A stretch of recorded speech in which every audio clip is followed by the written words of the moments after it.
Happy 40th birthday to a movie that came out almost 15 years ago.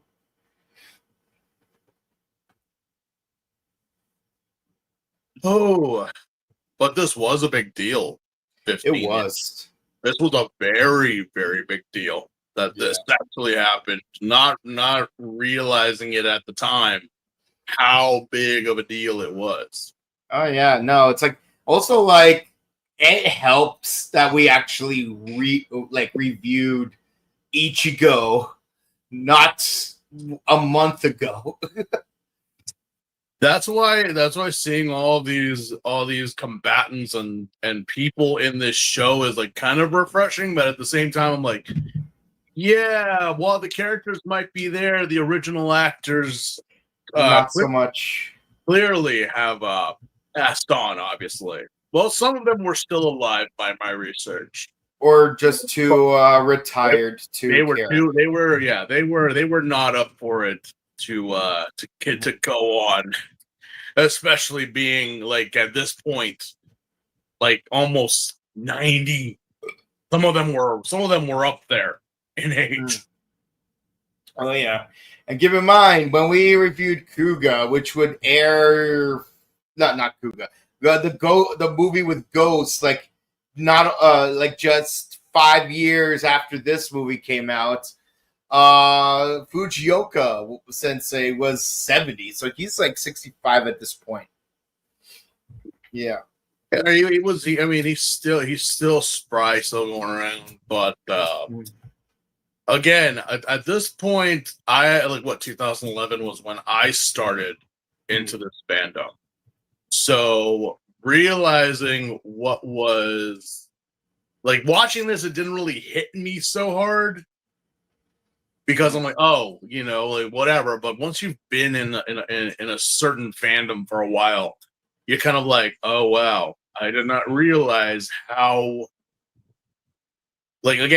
big this was, how many cameos, how many people, how many references were made in this movie. Like, if you wanted to give a love letter to Ichigo, this was it. Oh, yeah. Because I know that, of course, they focus on others, on other organizations. I mean, I'm like, wait, why are you guys here? Or why are you even bothering with Shocker? You guys don't want to dominate, you want to destroy. I think it's like riding on the hype of All Rider versus Die Shocker because in that Decade summer film, like they had like all the baddies from like the past seasons like show up again and introduce a couple of new ones, but mostly bring it back the old ones. Then we had the winter film where it's like, oh, everyone that we ended up leaving out in the summer film, we're going to include in the winter film. So say hello to B-Woman for the first time in almost 40 years. Oh, remember Human Tackle from Stronger? Guess what? She's also going to have a cameo here. And it only took us like freaking 35 years for that one to happen. Yeah, so it's like, oh yeah, we got to maintain that hype. So it's like, of course, they're going to keep bringing back like all of the old baddies. And especially at this time, again, the Riders have only been around for like 11 years at this point. Mm-hmm. So for older fans at this point, like, the children of the 70s and whatnot, to them, it's like, seeing them, and for us too, it's like, well, we just had an entire year of Ichigo, so of course, seeing the Shocker come back, and especially some of them, like, you're not supposed to be alive. Yeah, you're not supposed to be here. You're not supposed to be involved with Shocker. But regardless, I'm like, Shocker's not supposed to be involved with you. Yeah, it's like, how are you guys, how is this organization around if Shocker, again, there's some continuity errors. It's like, if Shocker was never destroyed, then why was God created? Why was Neo Shocker created? Why was, wait, how, it would still be all Shocker at this point. because they didn't fail. Oh, yeah. I'm like, either or. Time and time again. But again, first off, stupid me, it's like 5 minutes into the video. I would like to send an apology to our viewers and our fans and to those who wrote to us saying what happened for Sunday's show. ToonCon happened. There was some complications on my end that I could not do the video. I tried to make it early, but by the time I was told what was going on, ToonCon happened, so that was not going to happen. And we were maybe thinking about doing it at like 11 or 12 at night, but that wouldn't be fair to you guys. No, that would not be fair. And I'm just like, no, that's too late. And not the best time unless you're looking for an ASMR podcast, which we are not. We're like, this would be a terrible ASMR considering how much screaming we both do. It's like imagine having ASMR of Vegeta. I don't know how much ASMR you can get out of Kamen Rider, honestly. Yeah. Like you couldn't, unless you have like the ladies of the show. Like wait, hold on, I got it. Okay, you just met. No offense, but that sounds disgusting. I just quivered a bit. Oh God, no.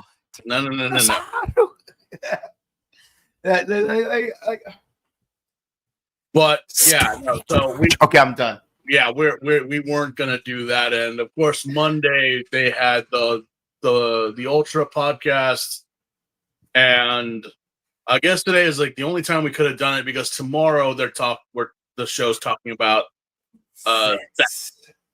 Which did everyone catch? Yes, I did.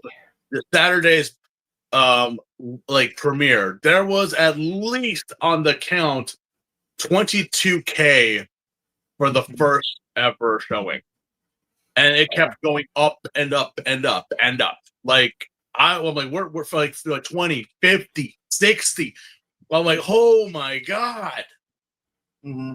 And that's just counting America. I have no idea worldwide how much it went, but for those who follow on Insta and saw what I said about it, I give it a 7 for an opening. I might have something to say about it tomorrow if I have time. All right. I hope you do show up tomorrow for that. But yeah, so far it's a 7. Yeah, that's all I will say about it.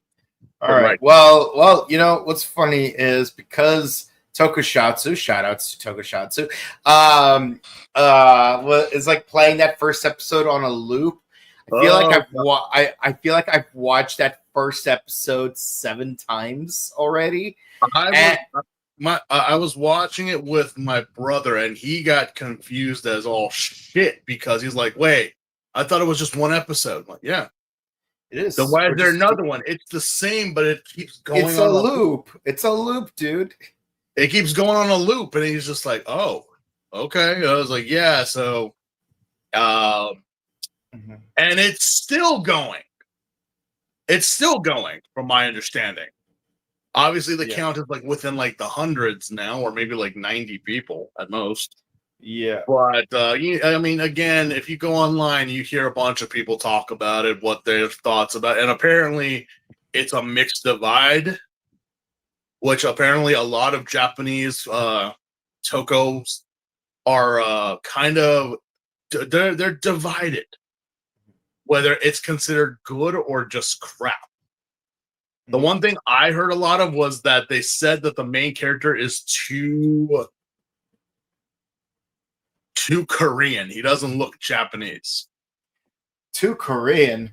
Is he Korean at all? Well, no, that's the thing. I'm like, I mean, what are you guys saying? But again, these are other people that are talking. I'm like, I don't see it. Again, I'm like, well, maybe. I mean, I do kind of see a little bit of what like is it the contact lenses? Is it because he's wearing contact lenses? I don't know. I know Korean pop idols like to wear contact lenses to make their eyes blue, but like, I said this. I'm like, if that's the case, then why don't we get on the Shout on the Stomach family? Because they were wearing contact lenses. They were like, oh, they're the bad guys. I'm like, and let's be honest, the music and choreography for the for God Boost, it feels very K-pop inspired. I sent that to like 5 of my top Karibus. Of the 5 Karibus I have on my contact list, and I asked them, "Can you please give me an honest to God, like, tell me, I'm sending you this song, I'm sending you this link. Tell me what is there? Is it?" And all 5 of them said, "Dude, this is heavily Korean based, like heavily K-pop based." I'm like, I thought so. It sounds like it. It sounds very boppy, But again, I'm like, so what's the deal? Because he's a pretty boy. Aren't all the Kamen Riders supposedly pretty boys? From my experience in Japan, it's like there is a very large female demographic that watches this show and escalates these actors into like actual like dramas and even movies. Mm-hmm. So I'm like, I don't see what the problem is here. Other than that, it's like you're saying, oh, well, again, like, well, yeah, look at O's though. Look at Gaim. They were all following the trends too. Hairstyles, their looks, everything was of the times. Oh, yeah, absolutely. And I'm like, well, yeah, I mean, K-pop right now is very, very huge. And if you look at a lot of groups in Japan too, the style, the sounds, it's all sort of there now. Even I'm gonna be honest. I'm already sick of K-pop Demon Hunter, and I still haven't watched the movie yet because the songs keep playing everywhere I go. I've not seen anything. I've not been exposed to anything. But then again, I don't know anyone that has watched it. My brothers haven't. No one that I personally know has watched it. So my exposure to K-pop Demon Hunters is nothing. But I can understand how some people are like, it's so. I'm like, yeah. Well, also, I mean, how many times did we get annoyed with hearing the theme songs to Attack on Titan being played all the time? Or Let It Go from Frozen. Like something that is really popular is going to be like bored to death. And my whole thing about it is, you know what? Let me watch it and let me give you my 2 cents after, But I'm not going to follow the hate train. I'm not going to follow like the One Piece hate train about talking crap about something and never get exposed to it. But then later on, find a pretty girl or maybe a voice actor or someone who did the live action and then start gushing about the show. And it's like, weren't you just shitting on the show like a minute ago? And now you're like, how do you know this? How do you know that? How do you know about this? How do you know about that? Oh my God, you're a self-hating fanboy. Mm-hmm. The popularity is to shit on it, but when someone is like, oh, it's so great, it's like, yeah, I really liked when they got to that one part. And they're like, how do you know that? That isn't like the first episode thing. That's like deep in there. How do you know that? I remember like how like my ex-fiance, like he always hated when anime would use like or at least use like fan service, like panty shots, like bending downward from the front at a certain angle and whatnot. But then like sometime after our breakup, they were like fangirling about how they're the biggest Kill la Kill fan. I'm like, you were personally talking nonstop crap about Kill la Kill. Are you talking about like the ladies, or are you talking about the men? Because it was like Kill la Kill was equal. Like no, Kill la Kill did not discriminate. If there was a show about equality, it was Kill la Kill, because it's like everybody got the fan service. The boys.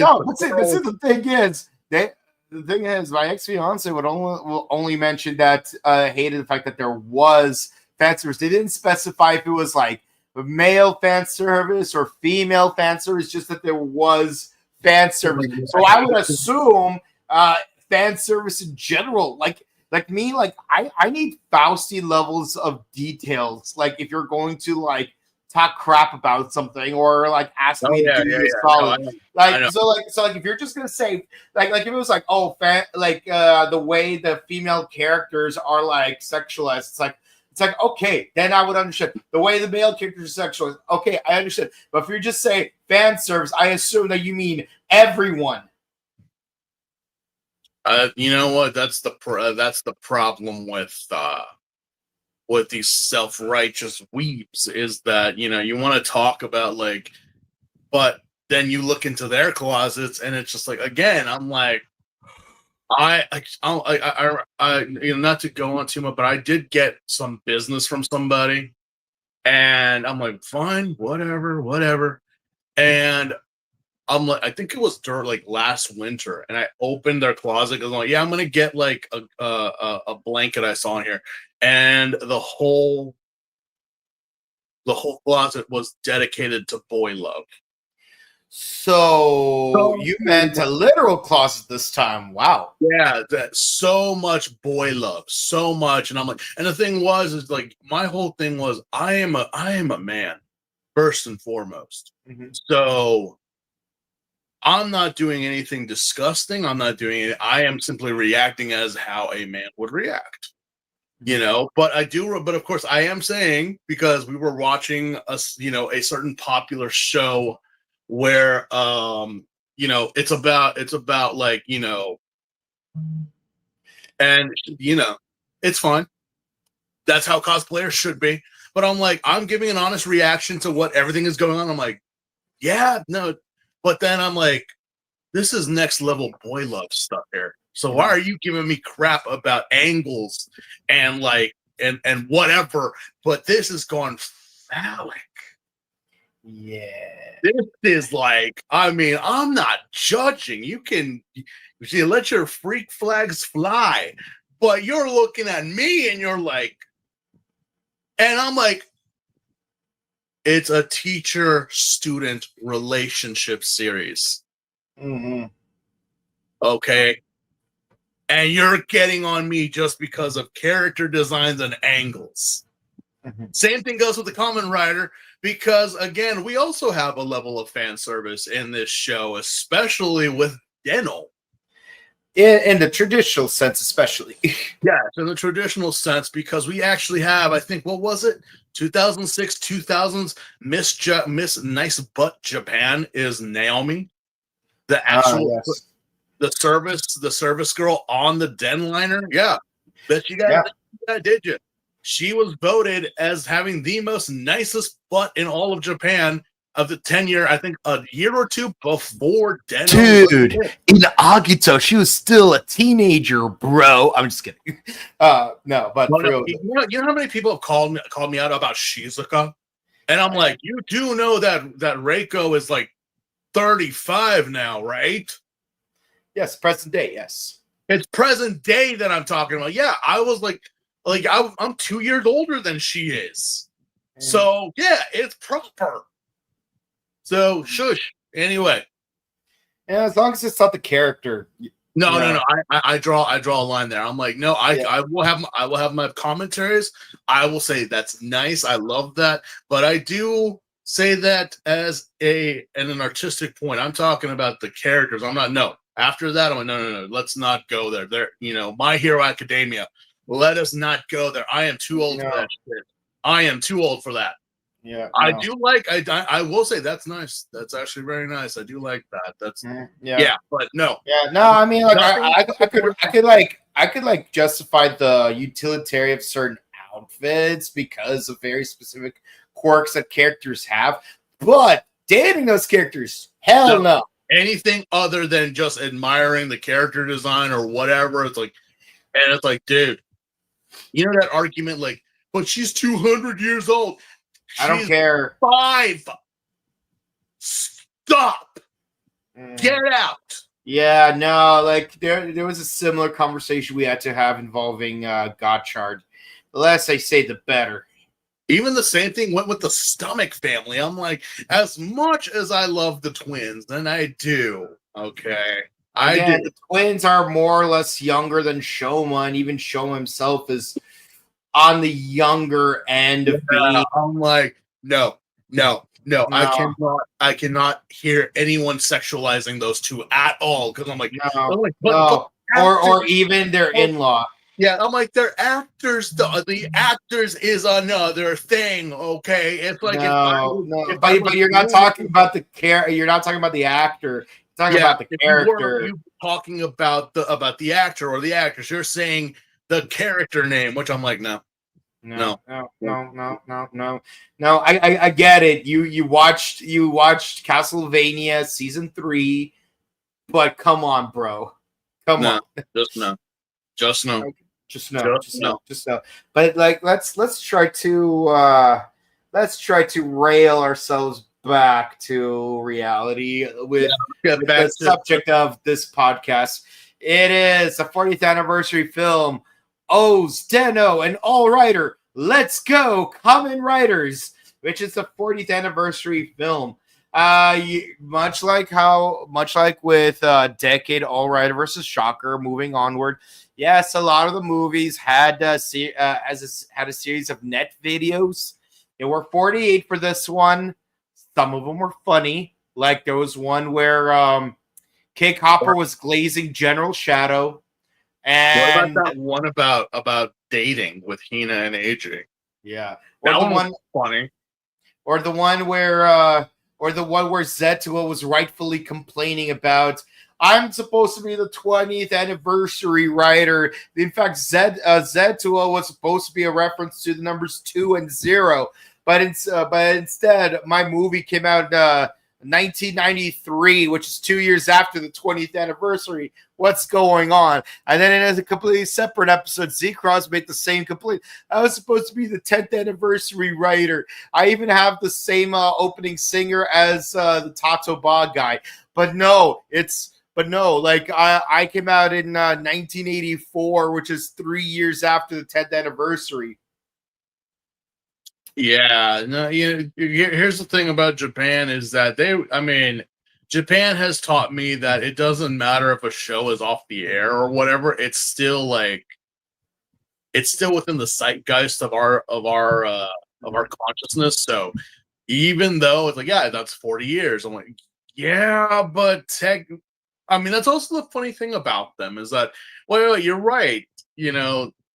That was supposed to be the 20th, but it came out in 22 years. So why not just say he's the oh no. We something happened, so we couldn't have done it at that point. I'm like, this goes back to the great debate of whether Go Ranger and Jaka were considered canon or not canon.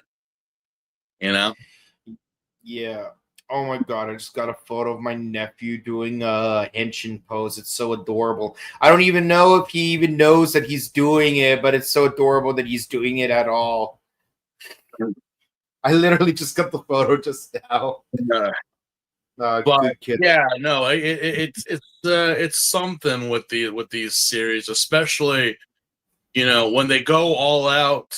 This one, I believe, was the first one before Hero Tyson and even like the Gokaiger event that just like got everyone together. Yep. And cause like we wouldn't get a world breaking record until I think it was Hero Tyson Z. Yeah. Tyson Z. Yeah. But yeah. Well, honestly, this one was done better than those ones, I'll say. I was not a fan of Tyson, and I didn't even bother watching Tyson Z because Owner was not in Tyson or Tyson Z. That's the reason. Yeah, that's the reason. Wasn't he playing Father Carmelo in Full Metal Alchemist at the time? No idea, but if you didn't get Owner to be in there, which I'm like, I've had some people ask me because I'm like, what's the deal with Owner? What's what? I don't know. I haven't watched Den-O. All I know. Let me explain Owner to you a little bit. He's very similar to a certain 1994 character, and that's as far as I'm gonna leave it. I kind of just say that Owner is like, I don't know. Well, also Den-O is like it's like the Doctor Who like season. It's like the inspiration. Oh because, yeah. Oh yeah. Or you can even go as far as more that he's like the Doc Brown. Brown. I was gonna say he's like Doc Brown if he had the mask of Loki. Like he's that cartoonish of a character. And like even if you watch the Den-O two-parter in Kamen Rider Decade, because like every writer had its own two-parter. Like if you ever seen the Den-O episode, it's like every like Tsukasa Kodoya, he takes photos, they're always distorted. But in Den-O's world in particular, the distortion that takes the form of every photo he takes, you've got the Owner doing the Barney Stinson photograph. Oh yeah. Oh yeah. And yes, I did finish watching both Jetman and How I Met Your Mother, so it's like, yeah. Okay. G-Ranger, here we come. Yeah, get ready for 3 episodes of nothing and then one that actually hits. Yeah. Well, unfortunately, episode 1 was one of the episodes that has nothing. Yeah. Okay. But yeah, so honestly, for 40 years and what went down in this film, it really, really hits hard. Especially, I did not recognize Den-O at all. Well, there's a reason behind it. Because I'm like, wait, that's not the same Den-O. Okay, so elephant in the room. This is remember how we would complain about there being so many damn guy movies? Yeah. Den-O has 8. Den-O has it. Yeah. I did hear about that. Yeah, and this is the 8th movie. Wait, were there more after this one? I can't remember. I basically checked out after this one, but well, remember, like again, in terms of Heisei writers, the ones I get talked about the most before I got involved in all of this was Thighs, Den-O, Double, Oz, Gaim, and at that point it was built in terms of story and what they gave. So I was like, okay. But from my understanding, I'm like, especially in this movie, I'm like, wait, the actor's not the same, is it? Because again, the actor in the show had black hair, and unless he dyed his hair blonde, and that's not the base O's armor. This is like another. This is another Den-O. Yeah, this is a different Den-O. So you want me to like spoil it for you, for all you people who didn't watch the first 3 or even 5 movies? Okay, so I'll lay it down for you. Okay, so obviously the first movie was the summer film, that takes place between episodes 27 and 28. The second movie was the one with Kiva, the one that we chose not to review because Kiva's barely in it. That's more of a Den-O movie. Yeah, it's more of a Den-O movie, so we moved it to like when we reviewed Den-O. The third one is the one where this character is introduced. This is Kotaro Nogami, the grandson of Ryutaro Nogami. So it's basically what happened at the end of Kiva. Yes, but further. Far farther. Yes. Yeah, it's quite in fact that like when they aired the Kiva movie King of Hell Castle, literally there was an end credit scene where the Imagine are like watching the Kiva movie, and then like someone shows up and is like, quickly guys, we have another movie we have to do. And that's where they introduced Saraba Kamen Rider Den-O, which is Farewell Kamen Rider Farewell Kamen Rider Den-O, the final countdown. And like basically the whole point is just to replace Den-O's actor with someone else, because Takeru Sato wanted to go into like other projects, i.e. Rurouni Kenshin. Oh yeah. Right. Yeah. So I'm just a wanderer that I am, but from start to end, I'm at a climax. But yeah, so we needed a workaround to keep Den-O around, because this season is way too popular.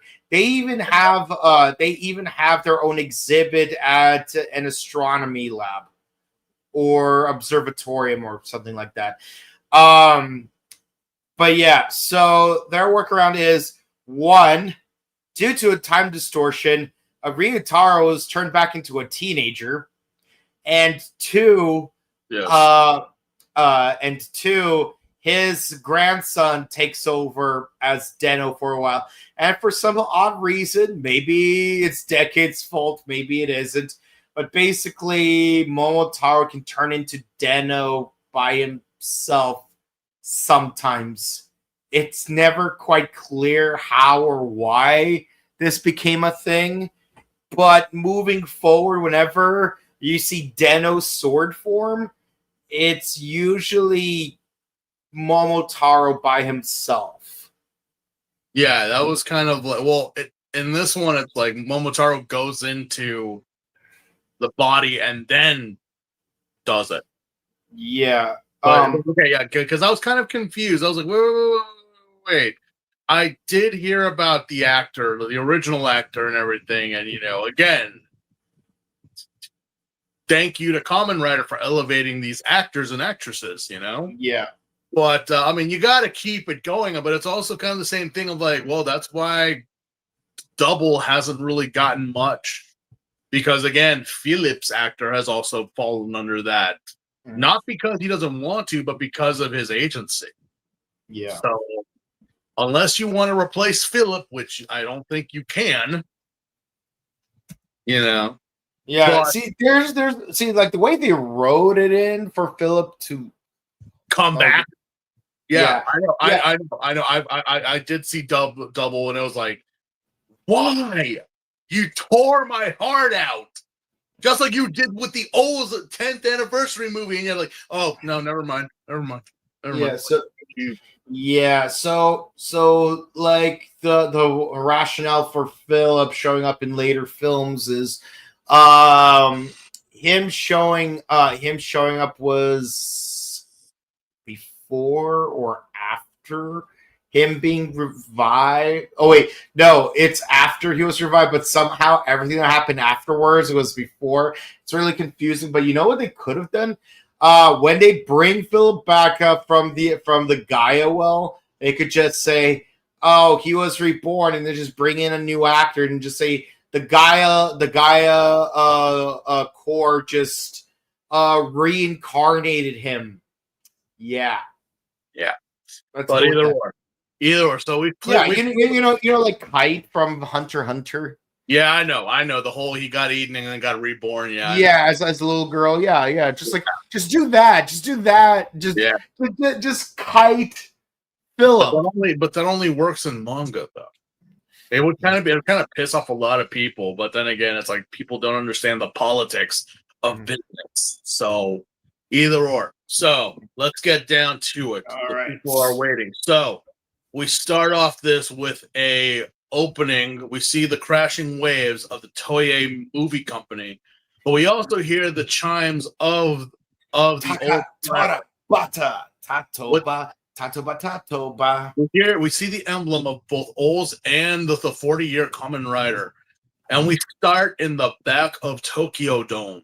Yeah, that really is Tokyo Dome. I've been there. It's lovely. They have a very, very large Ultraman standing outside of Tokyo Dome.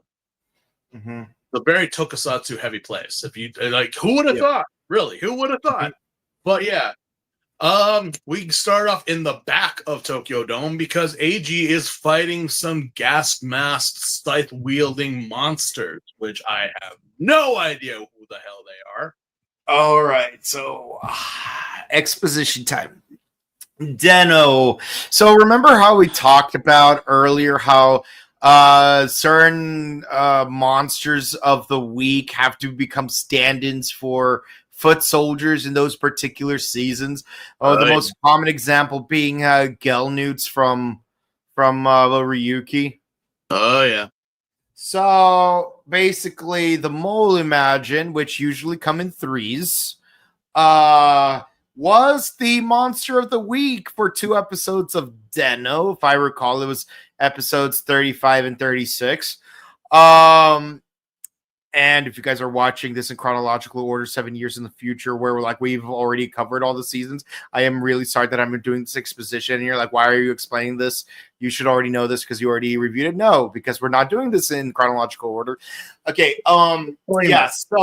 So yeah, the because they come in threes, they had to make multiple costumes of this guy, which means that this is the perfect opportunity to make the Mole Imagine the obligatory foot soldier for representing Den-O's bad guys, which isn't really that organized. It's just a random species running amok.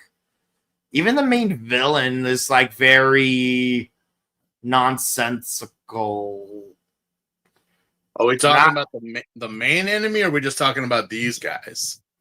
Like the main villain was some guy named Kai who has no control over his facial muscles whatsoever.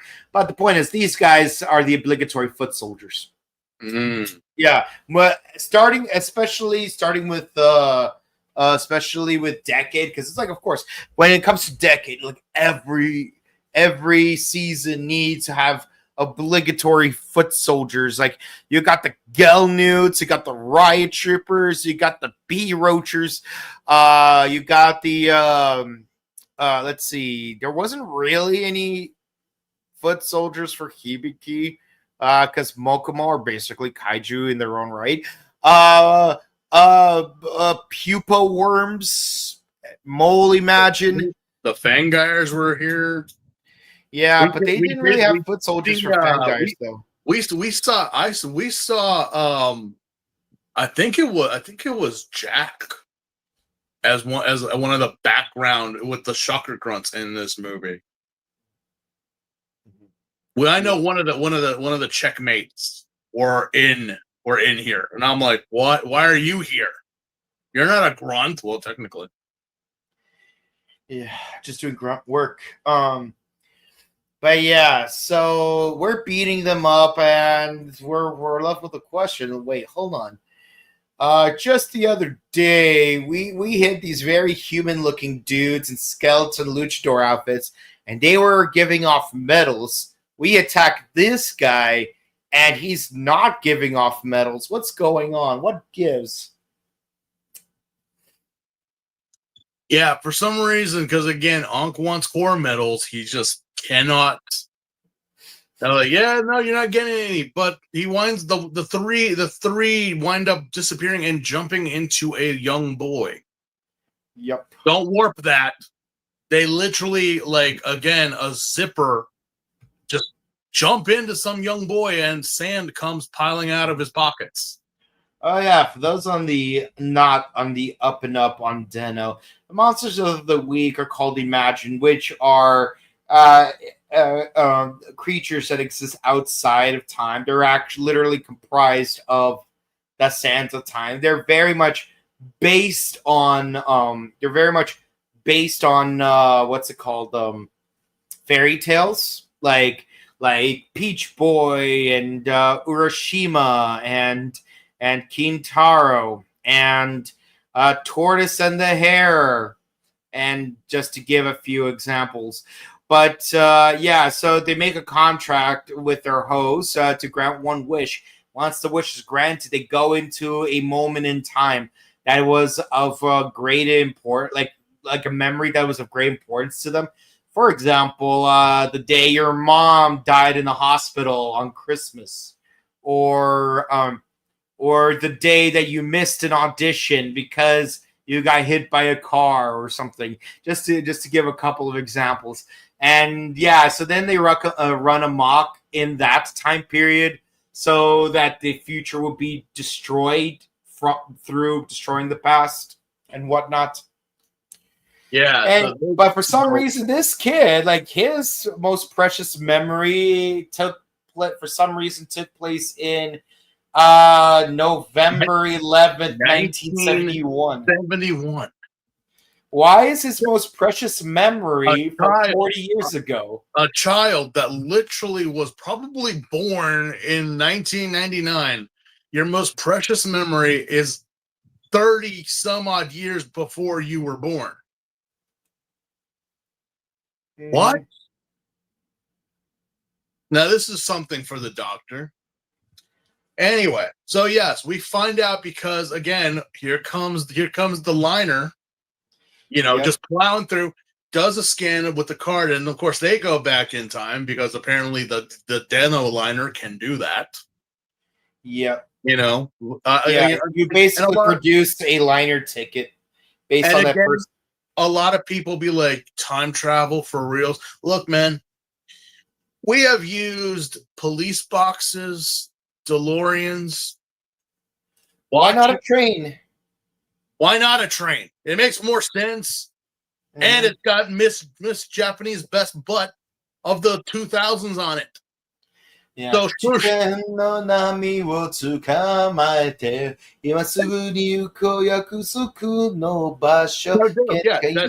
that is seriously the thing. We have Miss Naomi, who was portrayed by Reina Akayama, who previously played Agito too. Yeah. She was the female lead in Agito. She was, let's see, she was Mana. Mana Kazuya. So yes, she's been there. This is a veteran actress, and now she is on the Den-O liner serving coffee of various qualities, okay? And by the way, let me take it back. 2010. 2010, ladies and gentlemen. And that is a role, a title, and a nickname by here on the internet that she will forever be proud of having, aside from her time being on the Kamen Rider series. So we have, because Eiji and Onk decided to just get on the train, because we wouldn't have a movie if there wasn't one, and cause a ruckus, because I'm like, yeah, I don't know too much about these characters on the train other than Uataros and Momotaros being a hothead. Also, the net movies that Hiro Tyson gave us with Uataros. But apparently Uataros and Onk are one and the same. They're both tsunderes. Except Uataros is the fiery tsundere, and Onk apparently in this movie is the clumsy tsundere. I swear to God, I was about to pluck this bird with so many mistakes that they made. But before a throwdown could commence, the owner appears. And I've never get up and just be like, dude, bro, owner's here. Chill. He's the chief. He is the owner of the train. Yeah. So who is this man? Nobody knows. No one knows. No one knows. But he has an arch rivalry against the station master, played by the same actor. Yeah, they both pretty much look the same. It's pretty much the Doctor at this point. Yeah, it's like imagine like the possible end of all time is happening right outside, but you're too busy, but the Doctor's too busy having a rice eating contest against himself. He's an eccentric old coot, isn't he? Yes.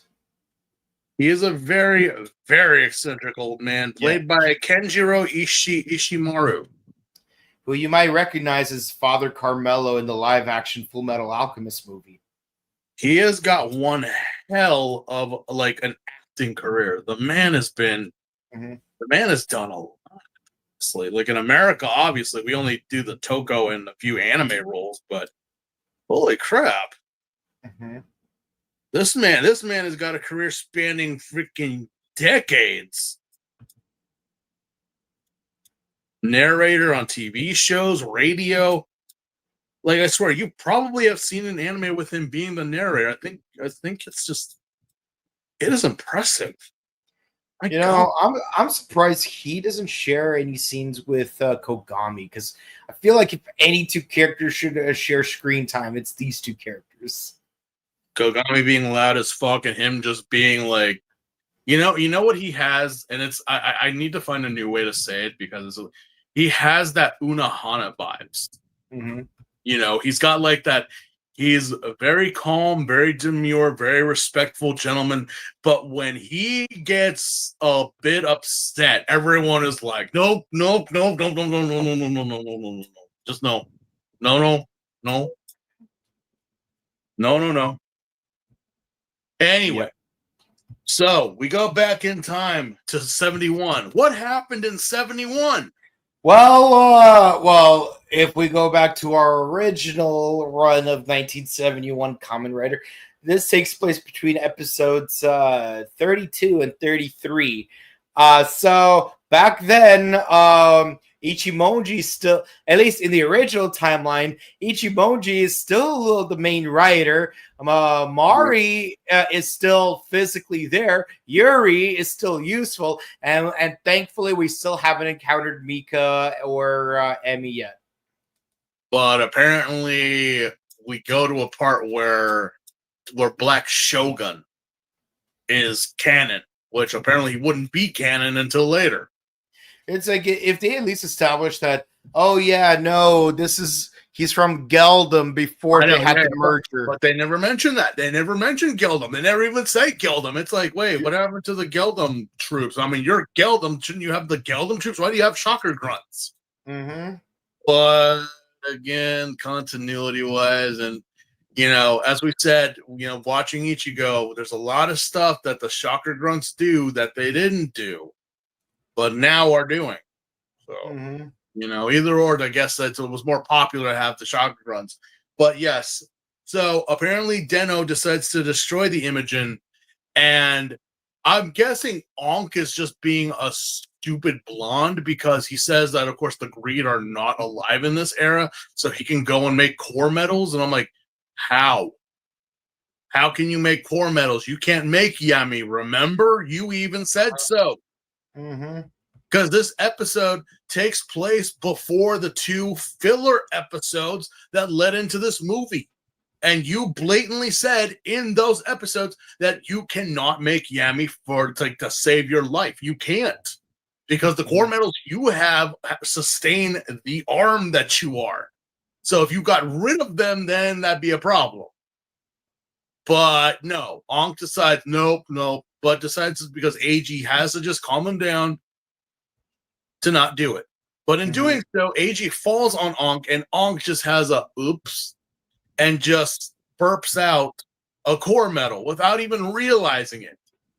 How would you not realize that, Ankh? I don't know, because you are such a penny pincher. Like, you know how many core metals you have, but then you're like, oh, I left one behind. That's no big deal. Again, what is the number one rule of time travel? Don't mess with time travel. Well, that, but number two, if you happen to mess with time travel. Fix your mistakes. Remember what Abe Simpson said to Homer on the day of his wedding. Yes. What? It's like I used to be with it. but then they changed what it was. So what it was, I was no longer with, and it will happen to you. No, besides that, he said, if you ever go back in time, don't touch or step on anything, for even the slightest movement will cause changes in the future that you couldn't possibly imagine. Mm-hmm. And yeah. But I'm That's like, exactly what happens. That's exactly what happened, because Ankh, again, I'm like, I know you're a bird brain and a blonde, but Ankh, please, please, please, please, please. You didn't realize you left a core metal behind? And of course, by some stupid luck, a shocker grunt finds it and then presents it to Black Shogun, which I'm like, again, makes no sense. It's like, that's not Black Shogun. You're not Black Shogun. Well, again, the original actor passed away because of health issues, and as did a lot of the original actors playing. Remember, ladies and gentlemen, 40 years later. Remember, they, especially Black Shogun, he was like 50 or so when he did the show back in the day, so I wouldn't be surprised if he's not around. So, but yes, health complications. But we have a new Black Shogun. And so we go back, just like we did when we bought the Sports Almanac. We decided to go back to 2011, not realizing of the ripples that we had made. So we decided to go into a sub version of 2011. Where Biff we ended up in Biff's 2011. And he's corrupt. And Doc Brown gets locked up. Yeah. That's and George McFly dies of mysterious circumstances. And also COVID never happened, so we got the most badass show at Japan for the opening ceremonies, and we never will get to see it. Yes. And the Cape got renewed for 6 seasons and a movie. Oy. I swear, I wish I had that 2nd through 6th season. Seriously. And also, Jay Leno never left the Tonight Show. Yeah, and because of that, Conan O'Brien got to host his own show a year early. You see how you don't mess with time travel, people? Yeah. And the worst part of it is Conan O'Brien dyed his hair green. Oh God. Anyway, so yes, that same kid that we saw in the first 5 minutes of this episode of this movie, he is now with a group of other kids stealing from just random people. And are you ready? Are you ready to get pissed off? Are you ready to get pissed off? Are we going to get pissed off because we have kids in this movie? No, it's what the kids find in our pockets. Oh yeah. Yeah. The kids are doing the old Italian ice cream gag, which AG even points out. But turns out, they did a double whammy, and they ended up having 15 different core medals. Which by the show's actual canonicity, we don't have these medals. Yeah, so as we mentioned, as we primed you guys ahead of time, canon in the medal count. What canon in the medal count? Again, just assume that off screen, we mysteriously got a bunch of new medals, and then equally mysteriously we lost them just in time for us to get back to the show. Yeah, so don't count the medals in this. There's no need to. Well, especially when there's 2 new medals that. Yeah. Did you guys catch that? And I was like, well, hold on. I understand if you have, but what do you mean you have those? Mm-hmm. But anyway, so yes, we wind up figuring out that we're in Japan, but Japan is actually become Midgar in the most overrated Final Fantasy game ever. Yeah, I said it, and I'll say it forever. Japan, which reminds me, I need to finish playing FF7 original. Oh, yeah, no, it's a great game. I'm not saying it's not, but I'm like, it's so overrated and overhyped. Yeah. Where I left off, we were at the amusement park. But yeah, we find out that because of what Ankh did in disrupting the space-time continuum, Shocker wound up winning. They wound up beating Ichigo and Nico and brainwashing them and making them take over Japan. So the Japan that they went back to is an alternate timeline where Shocker had won. And now... Oh, hell no! And now we have this world that is basically run and owned by Shocker. There are two levels. There are the elites, and then there are the slums where the rest of the unwanted go. And this is where our story is. Because these boys wind up stealing the core medals, taking them, but causing enough riot that the Shocker police show up, and then causing a problem with Eiji and Ankh, slapping Ankh across the face, and Eiji getting mad. We find out that it's Crabbat and Toad Goemon that are the police officers. Ay, jeez. Crabbat, can you just take a fucking break for crying out loud?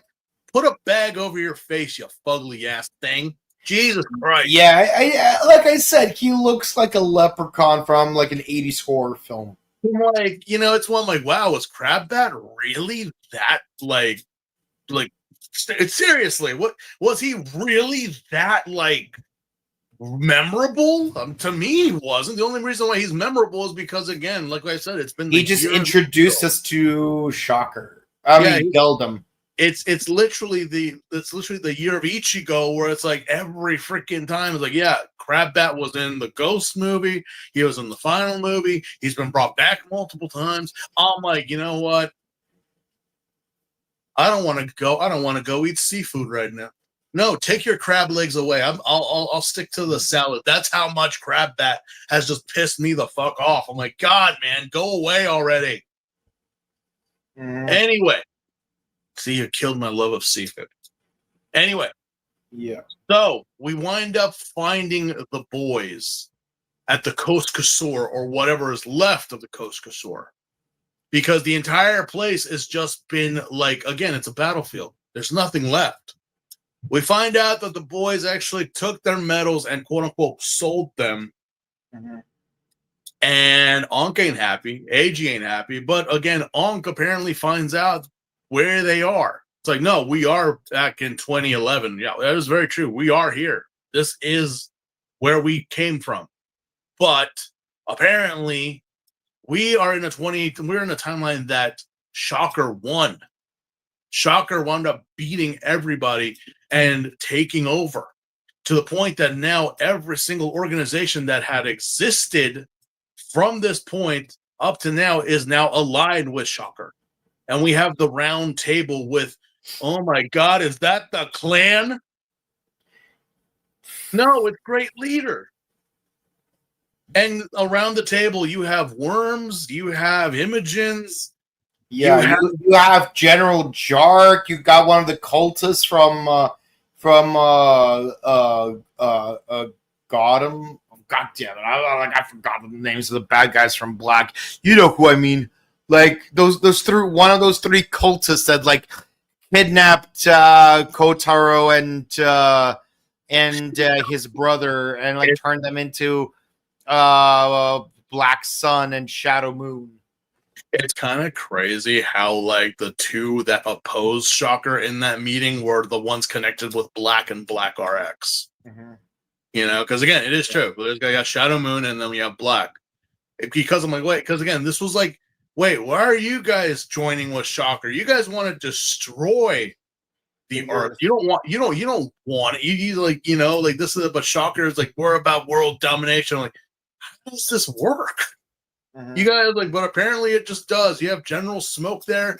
Hell, Apollo Geist is here, and the Dark King. I'm like, how big is this room that he can fit in here? Must be a warehouse. So yeah, we literally have the Injustice League. And their whole point is to like trying to, I don't know, they've already conquered the whole world, and yet for some reason they have this, like it's not enough. Now that's the name. Now they wish to destroy all humanity, but it's kind of crazy though. When the boys get caught, and then they get, when the cops show up and start shooting up the place at the Coast Shore, they wind up seeing, because one of them goes off with AG. AG winds up transforming into O's and fighting them off. But it's kind of crazy that he does, and the boys are like, wait, he's a Kamen Rider? How would he be a Kamen Rider? The Kamen Riders are the bad guys. And it's like, you mean they're the bad guys? Oh, that's right. Because what happened, Nigo and Ichigo got caught. Like, yeah. So, yeah, technically, Shocker succeeded in capturing them and fully brainwashing them. So, yes, the Kamen Riders would be the bad guys at this point, because look what happens. Nigo and Ichigo show up and start beating the tar out of Eiji, to the point that the boys feel guilty and give back O's the core medals. And it's like, yeah, they wind up using, the cheetah combo to run away, but only to get trampled by General Smoke. Or General Shadow. General Shadow from the Delta Army. Yeah. General Shadow. And from there, it's just all of bedlam, because, again, Eiji is being best boy and trying to show these kids and trying to protect them, but it's just not enough. It's not enough for Eiji. He can't go on. And even so, it's like, well, what about Den-O? The Den liner does show up again. But first, we get an entrance from two mysterious figures. It's Ichigo and Nigo.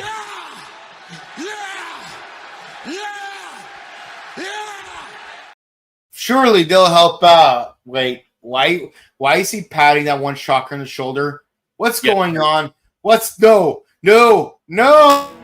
Oh, hell no! Oh, hell no! Oh, hell no! Oh, hell no! Yeah, because with what Ankh did, apparently Shocker knew what this was. I call bullshit. But it was enough that they had created another core metal from it, and using Ankh's core metal created a whole new greed. That this thing was strong enough to beat the tar both out of Nigo and Ichigo. Which, yeah, that sounds about right.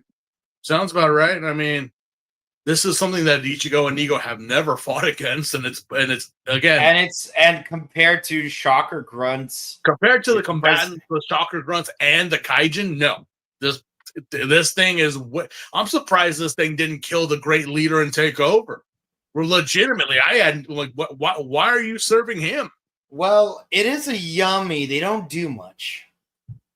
But I'm like, could have been something. I'm like, yeah. Anyway. Yeah. Also, incidentally, two of the boys from the episode, from the movie, they're named Mitsuru and Naoki. Do those names sound familiar to you? Well, they should, because those are the names of the two boys that founded the Kamen Rider Kids Corps back in the original Kamen Rider. If you don't remember, this movie really bangs you over the head with a squeaky hammer to remind you about the Kamen Rider Kids Corps. Yeah, they don't put the two and two together, but... No, but it's like, so wait, you're telling, because again, if this takes place during then the Kamen Rider Kids Corps wasn't technically wasn't a thing yet. So these are the two that actually do make it a thing. Yeah. But okay, anyway. Right. So where am I on my notes? So they try to rescue their friend, and they return him to Hina, but they go back to 1971 in order to fight off the in order to retrieve the we're trying to get the core metal back. Yeah, we're trying to get the core metal back. But it just so happens that Naoki and Misuru like stowawayed like Ankh and Eiji did. Yeah, but the thing was, I can understand why Ankh probably stowed away. I don't know why the kids stowed away, but this is the part that really pissed me off with Ankh. Okay, Ankh wants his core metal back. Okay, give him back the core metal. It's fine. But he winds up getting into a fight with Momotaro to the point that he gets shoved out a window, and oops, We lose 4 core metals. more. No, sorry, 4 cell metals. And of course, like the Den-O squad are like being really funny, trying to destroy the cells, like in the most comedic way possible. Dynamic chop, like fishing line. Mind if I destroy this metal? I can't hear you. I am just like, oh my God, Ankh. My God. Are you that blonde? Seriously. Anyway, yeah, as you said, they destroyed most of the cell metals, and they destroyed but one, which rolls into the path of a young girl riding a bike, wearing a black skirt, white shirt, and white hat, and a red scarf. She winds up running away because she said that she found Shocker, and it's like, wait, they're not Shocker. No, but next thing you know, she summons the most horrid thing known to man. A group of Kennys.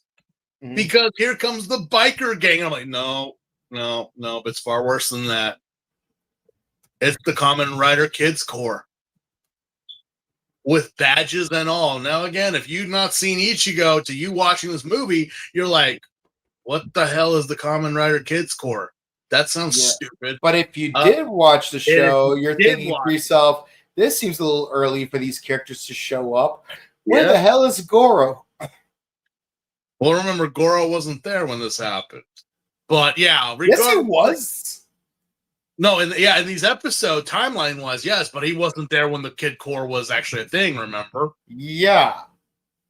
But regardless, it's like, all right, we have a bunch of kids now that are apparently part of this faction that not only are fans of the Kamen Rider, but also take on Shocker grunts, which, yeah, that's true.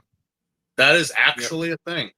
I'm not lying to you. Their children on their bicycles are fighting against a secret organization based off of former Nazism and Nazi thoughts. Mm-hmm. Children combating against Nazis. Mm-hmm. I ain't joking when I say this. And they actually do kick their asses. Monster came out and grabbed my mommy. Now you know, dear, there's no such thing as monsters. All bullshit.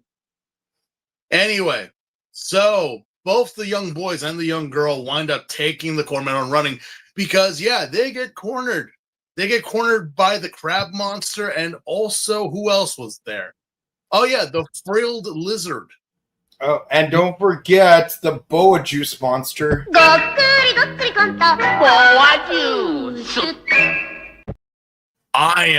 I'm like, man, we are pulling out so many old kaijin for this. You know what's really weird? The frilled lizard, the boa juice monster, and that third one. You know what it feels really familiar about these 3? Mm-hmm. They're the same 3 monsters from the Ghost movie. Well, that's the thing. I don't know. Like, the frilled lizard really didn't do anything. Maybe the crab, I can remember him pretty well. But I'm like, why specifically? I guess it's just like I guess it's just a thing of like, why are certain Ultraman monsters brought back from the old days and used to? I don't know. But at least it's more typical for Ultraman to do it compared to here. But then again, they are in 71 though, so it's like a canonicity. You're supposed to be there. So, but yeah. But then here comes the two Kamen Riders ready to fight, which they do. And they wind up destroying both the frilled lizard and the crab. Yep. But here is another thing, which is kind of like, again, very good with canonicity, but not so much with the timeline. Both Den-O and Momotaros are fighting against one of the combatants, but they can't see them. The children will come back and they wind up with the medal, but the medal gets stolen, and it's stolen by the chameleon leech. Ay, jeez, this guy again. This guy again. I'm like the guy that makes Masato look pretty when he stares at you. Anyway, so, well, again, put a pin in this moment because I call bullshit later on. Mm-hmm. But we find out that Ichigo and Nigo wind up planting a fake with a transmitter that allows them to follow where the base for Shocker is. Yeah. Oh, and because this might come up later, Naoki gets a severe cut on his arm. Yes, he does. He does get a cut on the back of his hand. But here's the thing, though. Are you telling me that this movie is taking place during the ending of the original Kamen Rider series?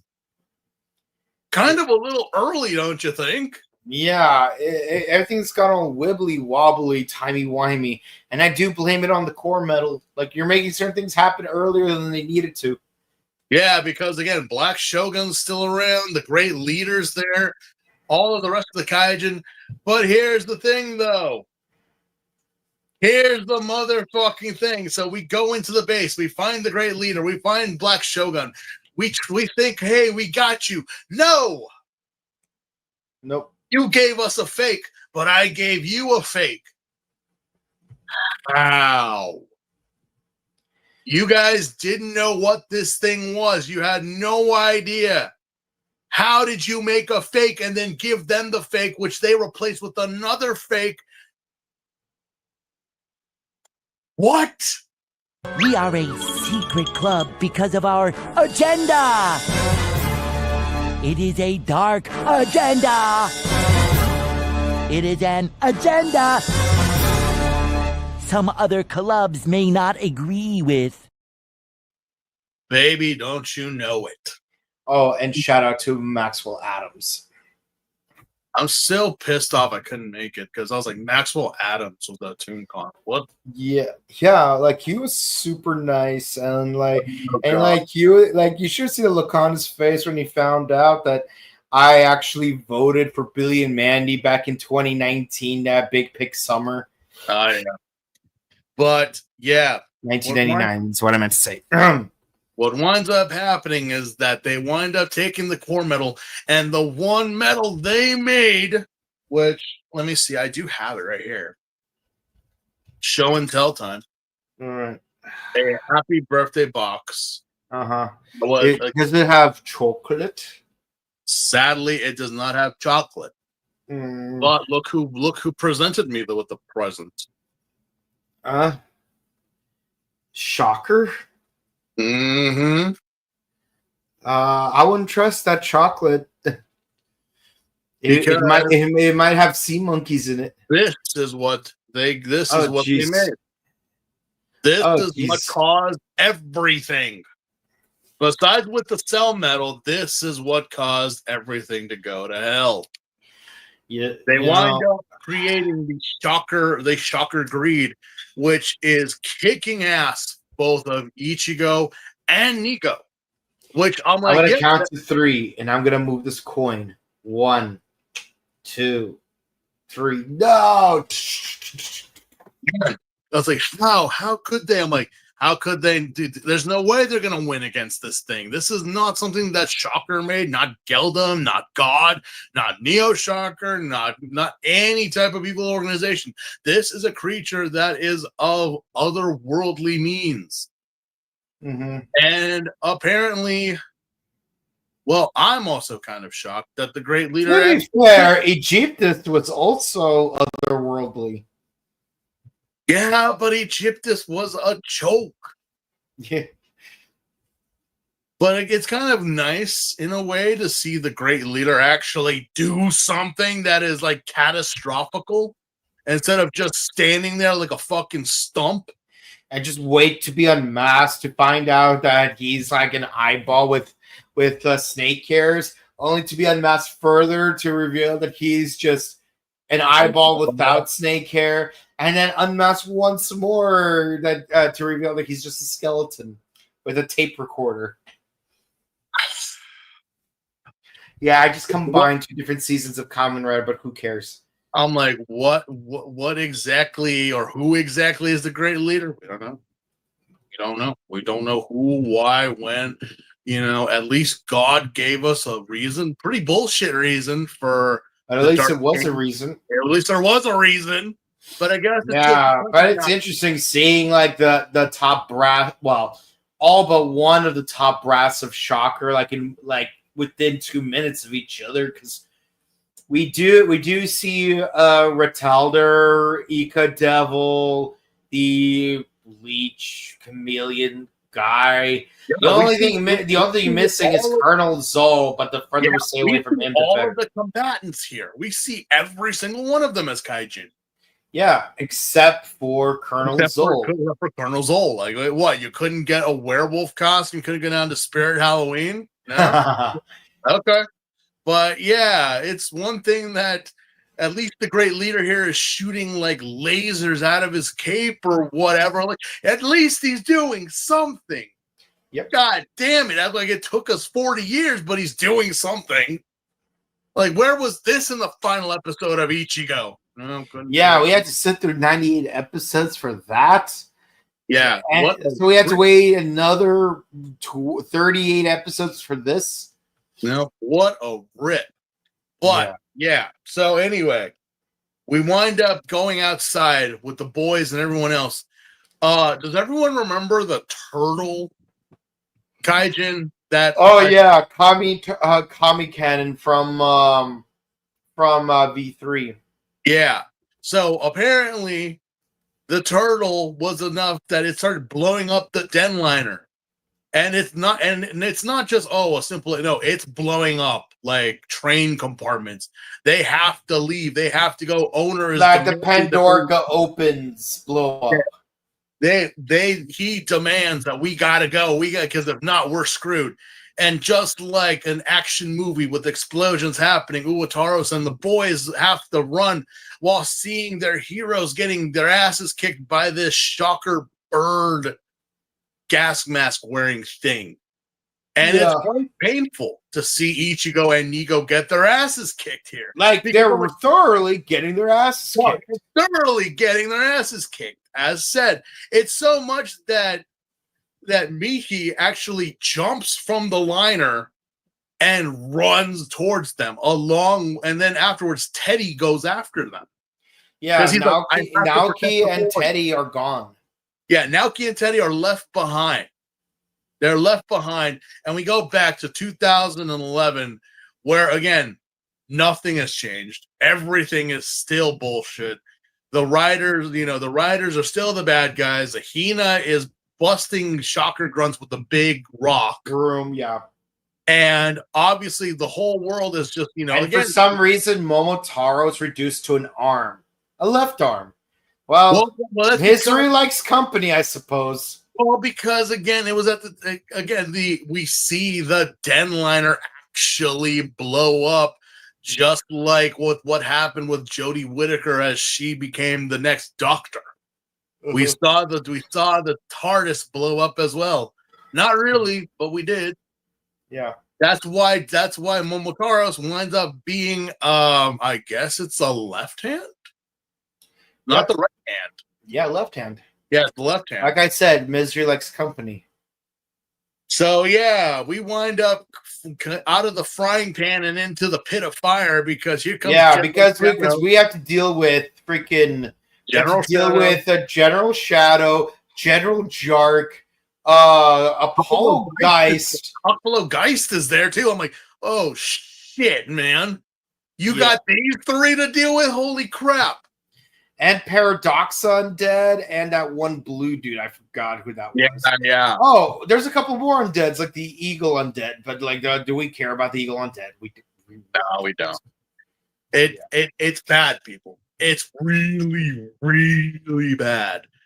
It's like, despite all of that, you know, Hina and the boys get away, but here comes best bird husbando Onk to say, "Hey, I found Teddy." And it's like, "What? You found Teddy? Then that means Miki is here." Like, no, we found Teddy. Yeah, we found him. It's just he's rusted. Remember Crisis Core, ladies and gentlemen. Mm-hmm. Remember Seven's Crisis Core. We find Teddy buried, and below Teddy is a time capsule. The time capsule with a message for his friends. You're telling him what happened when it all went down.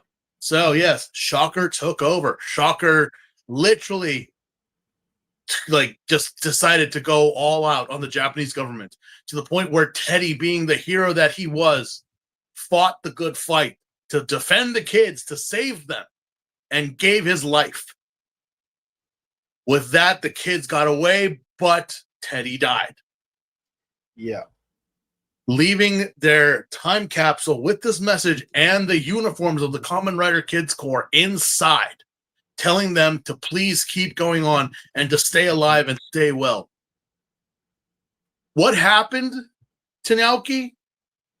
You don't know. No one knows. Oh, one thing that was mentioned much earlier into the movie is that Misuru is looking for his missing father. Yes, he's surely that's not going to be relevant towards later. No, why would you mention that? That's not relevant. Yeah. But yeah, Misuru is heartbroken because his friend told him, "Good luck. Keep going, keep fighting." Because again, we're literally in a timeline where Skynet won. Instead, it's Nazis. Even though we don't mention Nazis, they're Nazis. But yes, both Den-O, Oz, and Onk, just like in 1970s fashion, are taken to execution. And how else are we supposed to execute people? By crucifixion, of course. Yeah, there was a lot of crucifixion in 1970. And I'm thinking, well, what are we going to do? We're going to fire at them? We're going to burn By the way, I love how, I love that the girl that they ran into earlier on, because we did not mention that, Noko was the first female member of the Rider Kids Corps in the original canon. Oh yeah, that's right. There was a girl that was there. Yeah. Yes, and yes, her name sounds very similar to Toko, Choco, and Yoko. It's all a combination. It's a mixture of names. Yeah. But so this is basically the situation. Turns out that Naoki we knew from the original TV series was actually from the 40 years into the future, which would explain why he's incredibly competent. Monster came out and grabbed my mommy. Now you know, dear, there's no such thing as monsters. And why he insisted on starting the Kamen Rider Kids Corps with his best friend Misuru. Yes. In the original. Yes. In the original job. And then they end up recruiting Noko. And then in this show, it kind of goes the same way, where it's Naoki kind of getting Misuru to start the Kids Corps in this corrupt timeline. It's again, we're literally at like a Ben-Hur level of who is the Kamen Rider? But show yourself. I am the Kamen Rider. No, I am the Kamen Rider. It's literally that. Wait, you mean Spartacus? There you go, Spartacus. Because it starts with this whole thing. Not to mention, if you take a good look at this crowd that they have gathered here, this is like a moment for you to pause. And you will see so many people that I can't even name them. Let me guess. Those three women in the very front were the Kamen Rider girls. Well, yeah, those are the Kamen Rider girls. We have a couple of people from Kiva, from Decade, from Den-O, Agito, like again, actors, actresses, extras that I'm like, wait, I know you. It's like, yeah. So I'm like, this is like, even some of the Sentai actors are here. If you pause and take a look at the crowd entirely, you will see some Sentai actors here that I'm like, wait a minute. It's like, well, yeah, but without the Kamen Rider, we wouldn't have had the Sentais being born. So anyway. Oh yeah, and I think there was one dude with the pompadour would later go on to be the lead singer of the band that sings the Ghost theme song. Yeah. Which I actually have recently heard the Ghost theme song, and I'm like, this is actually a bop. Oh yeah, no. Despite all the grievances we can have with that season, that the music was actually very lit. It was actually pretty good. Yeah. But, yeah.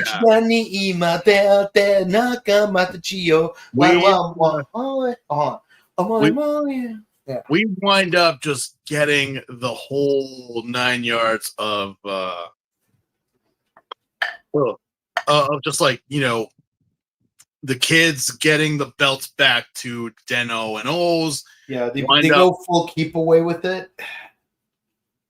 Yeah, they do the whole keep away enough that they get they get them loose because they inspire the crowd to let them go and let them transform, which I'm like, that's pretty awesome. That's pretty cool. And then it's revealed that the two Kamen Riders were faking being evil the whole time. Really? I call bull. But then, but eventually the O's driver's being tossed around, but then a man in a white suit with glasses manages to pick it up and throws it to AG, allowing him to finally transform into O's. Yeah, I'm pretty sure this is just some random person in the crowd with no significance whatsoever. Yeah, some mysterious man, which, again, if you look up the cast in this movie, like just the people, obviously, wow. Just wow.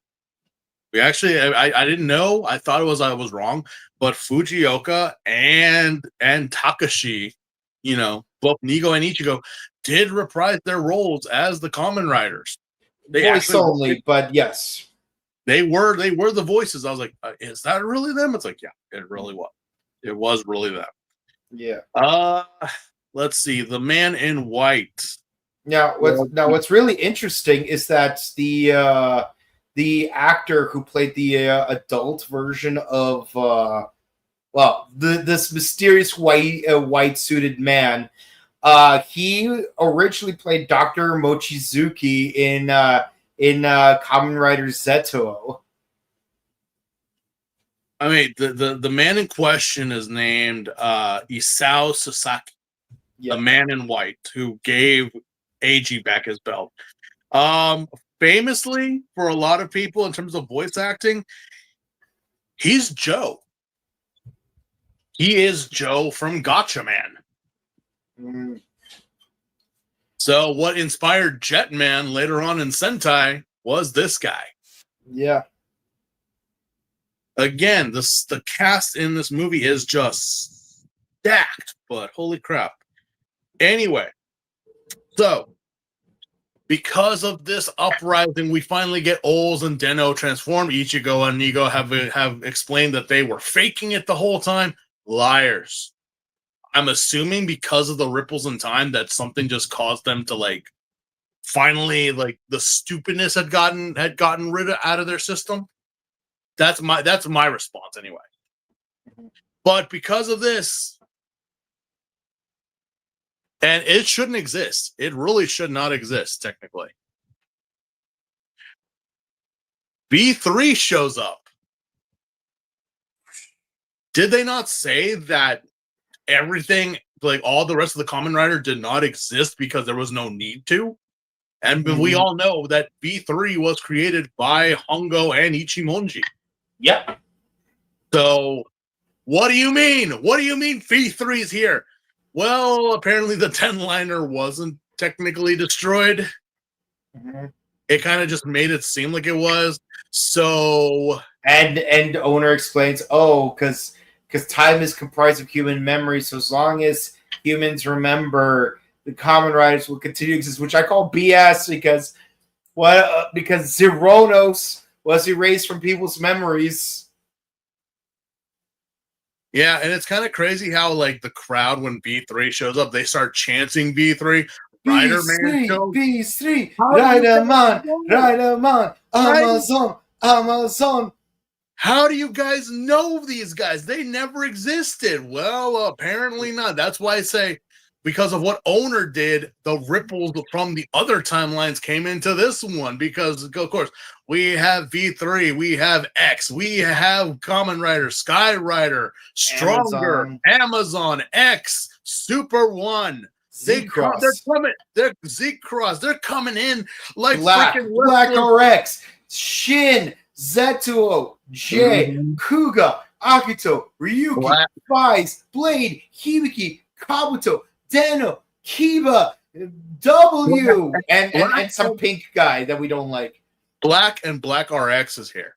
Yeah. How? Basically, some pink guy did some wibbly wobbly, timey wimey stuff. So it's two different versions of the same person. I guess so.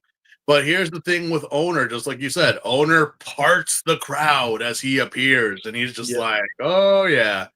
You know, again, this man is like the doctor. Don't question him. Don't say, just accept. And then General Shadow makes a run for while all the rest of the villains get totally annihilated. And then as he runs off, owner's like, just so you know, the Kamen Riders aren't the only allies of justice. And then we get 4 characters show up. King Kaida, King Kaida 01, Inazuman, Zubato. Hold on.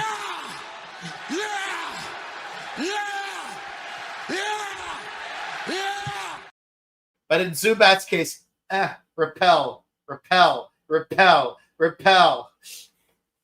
Well, before these 4 showed up, we actually did get a cameo from Shotaro and Philip. Yep. Which I'm like, are you guys even allowed to be here? Well, I know Shotaro can, but Philip, this is towards the end of his contract.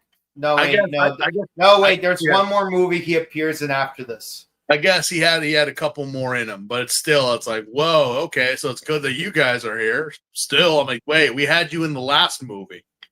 Like, yeah, we did. So yeah, General Smoke. Oh yeah, we also get to see Uetaros transform into Den-O at this point too, confirming that the original Den-O might be gone, but getting all of the others together, he can finally do the final form. Yeah. Which is pretty cool, though not my favorite final form, to be honest with you. Wait, are you talking about liner form? Yeah, climax form. The final Den-O form, like in the show's canonicity. The look wise, not my favorite. You mean liner form? Yeah, liner. Yeah, not my favorite, but I'm like, well, you know what? Honestly, he becomes climax form. Okay, is it climb? Oh, again, I don't know. Yeah, climax is the one where like the 4 faceplates are on his body.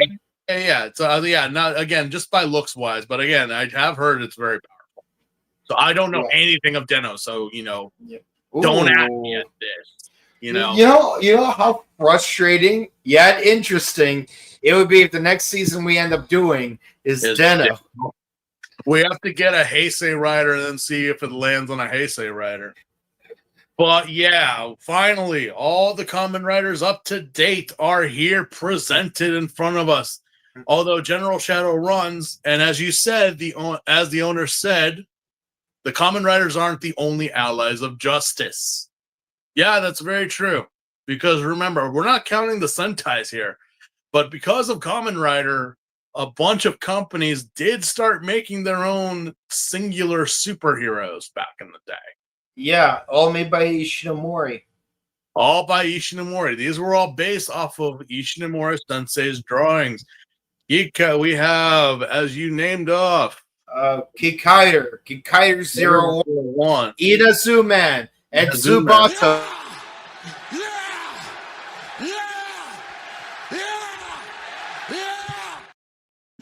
And which begs the question, wait a minute, Zubat, like, if you're here, how is V3 over there? Well, again, it's like, if you don't know, the guy who was V3 was also Zubato. And which begs the question, like, let's get 2 Power Rangers to join the squad right here. Ranger, pick one. Mm-hmm. The thing is that again, we could, what was the actor's name? I forget. But this is actually, did you know that Zubat was actually for the longest time his most famous and memorable role that he ever played in Japan? Not V3. No, not V3. It was Zubato. I actually looked into it because I was like, I don't know anything about Zubat. And so pretty much, yeah. Zubat. You can definitely watch Inazuman on Toei Tokusatsu channels, YouTube. I mean, Zubat is so popular in Japan, like ridiculously popular. Like, it even said that Zubat rivaled the Kamen Riders, like in terms of popularity. Like that, even still to this day, they still do anniversary specials about him. And the actor who has played him, obviously, he went on to play B3, Big One. Mm-hmm. Also, he was also Midori Ranger and Go Ranger. Owl Ranger. Again. And then he would become the mentor in O Ranger. Yeah. Zubato is his most recognizable and famous role out of everything that he's done. But in America, no one would know that. It's like, oh, he's this character, he's that character. In O Ranger, he was I know, but it's Zubato. It's Zubat. Which, unless you're a hardcore Toko fan, you know not who Zubat is. I don't. So I can't really talk too much about it. But anyway, General Shadow winds up getting killed, and the Kamen Riders finally confront the Great Leader. Yeah. And you know what? This is good because finally the Great Leader actually does something. Yeah, it turns out his snake hair attack is actually incredibly powerful. Very powerful. And it winds up wiping out majority of the Kamen Riders until Oz gets two medals from out of nowhere. Mind you, Kabuto could probably solo this guy if he wants to. But let's be honest, for contractual purposes, he needs to self-nerve to stay on screen. Well, yeah. So, Eiji, having his Taka medal, gets 2 other medals. Taka, Imagine, Shoka, Tamashi, Raida, Tamashi. Yeah, I'm surprised that there wasn't in Urashima and Kintaro medal for him to be like Momo Ura Kin. Mo Ura Kin. It's crazy that Momotaro is actually in that medal as well. Yeah. But yeah, this was, again, you wouldn't think, but it was strong enough to beat the hell out of Great Leader with nothing. But it was actually like, I can only do it once type of thing. Yeah. He launches the power, shoots the Great Leader off into God knows where.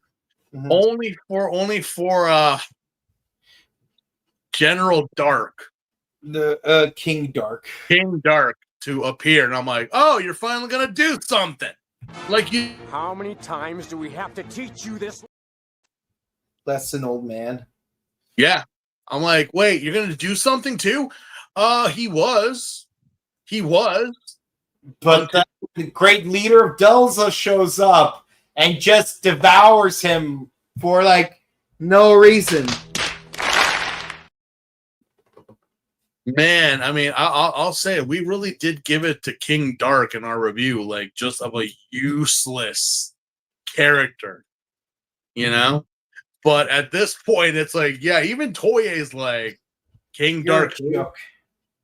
because yeah, the great leader being shot halfway to Uruguay winds up taking his final form in this giant rock golem thing. That's literally the great leader That is in rock form. In rock from form. from Kamen Rider Stronger. He winds up not only like causing a meteor strike on the Kamen Riders, but he also caused an earthquake that absorbed and swallowed all of his, I guess, his subordinates, all the other Why? Why did you do that? Did you absorb their powers too? Did you take something from them? No. You just pretty much killed them because you're the great leader, and you gotta at least I'll say this. You know, if you have not seen the Ultraman movie with when they introduced Ultra Zero, you know, the great battle which had him, Zero, Ultraman, Ultra 7, and the Ultra Brothers fighting against all the kaijin in the kaiju graveyard, and for all of them to come together and become Baludra, you know, there was a reason why all the kaijin were absorbed and turned into this monster, you know, because it was going to use all its powers. What did Great Leader do? Just like you did with Geldom, you nerfed everybody because it's all about you. Yeah, it's so typical for a great leader to just, I'm just going to kill all of my men because they're all useless. Yeah. How many times do we have to teach you this lesson, old man? Yeah. So what do? We do what we do. We get on our motorcycles. But before that happens, a bunch more riders show up. But here's the thing, though. Just like in the Battle of Helm's Deep, in I think it was the second Lord of the Rings movie, the sun rises, and here comes a lone warrior on a white horse. And this lone warrior loves a bowl of Odin. It's our man. It's the man. It's Akira Date in birth armor. Yeah! Yeah! Yeah! Yeah! Yeah! Why? Where have you been, Date? No, never mind. He's here. Probably in Africa, fighting Shocker. And he brings along all the secondary riders. And tertiary riders. And a bunch of guys from Ryuki. Yeah, no. Like Ryuki and Kabuto, I'm like, wait, you guys had more than one rider. Yeah, so we're bringing them too. I'm like, you don't see them fully, you just see the silhouettes, but you know who they are. I'm like, yeah. Although it's kind of crazy how we have Kiva, we have obviously Ixa, but Ixa also has Dark King and the other one there, which I'm like, oh yeah, what? Why is Ray there? So yeah, all the riders that show up in this movie: O's, Den-O, New Den-O, Ichigo, Nigo, V3, Riderman, X, Amazon, Stronger, Sky Rider, Super 1, Z-Cross, Black RX, Shin, Zetsuo, J, Kuga, Agito, Ryuki, Fives, Blade, Hibiki, Kabuto, Den-O, Kiva, Decade, Double, the G3X, Knight, Kaiser, Garen, Ibuki, Gatak, Zeronos, Ixa, DN, XL, Birth, Guild, Solda, Delta, Chalice, Todoroki, Zabi, Saga, Scissors, Raya, Guy, Oja, Odin, Tiger, Impala, Fem, Ryuga, Verde, Liangle, Zanki, Drake, Sword, Kick Hopper, Punch Hopper, and Dark Kabuto. Yeah.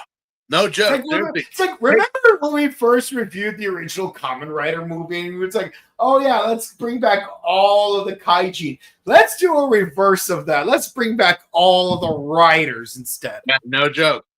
As I said, for the crowd, take a pause, and you're going to see some familiar faces in that crowd. In this montage, you are going to see every single rider that has existed. And what do we do? we get on our bikes or cars or whatever, because we do get to see a montage or a fight or fly formation of the number 40 as they literally kamikaze themselves into Great Stone Leader's body. And just like Great Leader, you were all show and no bite. Mm-hmm.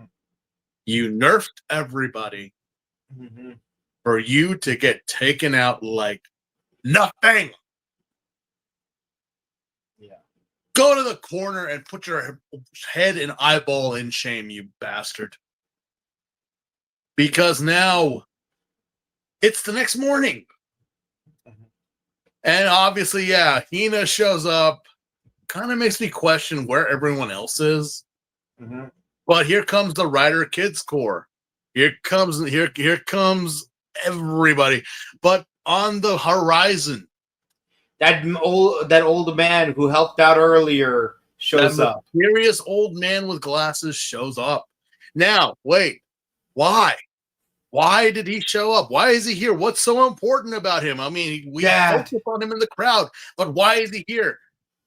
It's Mitsuru's father, the one that was missing, the one that he mentioned earlier, and then it's like, Dad, and it's like, Naoki, I've missed you so much. I've been gone for 40 years. What do you mean? And then like he looks at his arm. It's like, wait a minute, that scar. You couldn't be. Oh my God, my dad is Naoki the whole time. Yeah. So we have a Kyle Reese situation where, yeah, it turns out Naoki went back in time, formed the Kamen Rider Kids Corps with Noko and Mitsuru that we knew from 1971, and then he named his son after his best friend from 1971.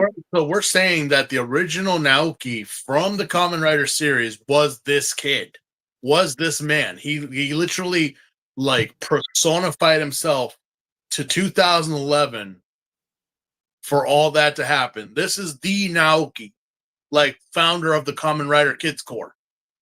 Yeah, so he was originally from the Heisei era, ended up back in time, became the Naoki we know from 1971, founded the Kamen Rider Kids Corps, and then named his son after his best friend from the past.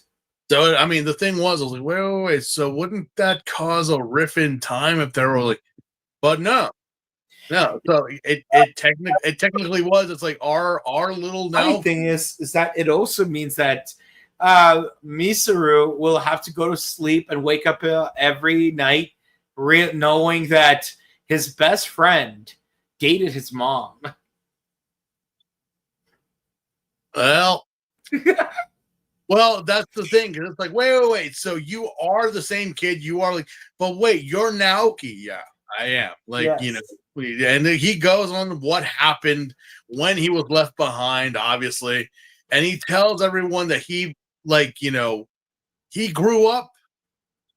He knew what was going to happen. He knew what was going on. He became a shocker scientist. He became a shocker scientist. And again, if you remember, not all the shocker scientists were down with what Shocker was doing. Some of them were kidnapped. Some of them, although even the ones that did join willingly later on, because there was an episode about it, that they were like, this isn't what we wanted to do. This isn't what we planned on doing. You told us. It's like, well, the plans changed. I'm like, pray I don't change them further. It's well, that's canon. Remember, that was what happened with Geldum. Geldum went a totally different way, and majority of them got wiped out, but he survived. But I guess because Geldum doesn't exist in this timeline, he actually lived through and through. And right here, this was the ripple that I said what happened with the Kamen Riders. It's like, yeah, they were caught. They were this, they were that. But I think that Naoki, at that time, did something to them to actually get them out of that brainwashing. Just because, oh yeah, we were faking it, seems such a cop-out. You're telling me you've been doing, like, hurting people and killing people, and that didn't tear you guys apart? Fujioka and Ichimonji? I'm saying that Naoki had something to do with that. Mm-hmm. Because again, he knew what was going to happen. He knew what was, so he had to do something. And we find out, wait, if you're my dad, then who's my mom? It's our only girl in the entire Kamen Rider Kids Corps. She wound up being with him. She wound up birthing a child. And then thus, we have Mitsuru here with us. So what happens now? That's a very good question. So does this mean that both Eiji and Ankh are gonna go back in time, or have to go back in time? Because this is a completely different timeline. So we have to go back to 71 and then re-enter in the proper timeline now?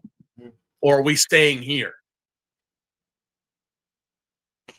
I mean, everything got fixed, so Everything got fixed technically, but I'd be like, that's kind of BS that you guys don't take them back to their own timeline. But either or, that's okay, fine. And cue the credits and the Kamen Rider Girls rendition of Let's Go Kamen Rider from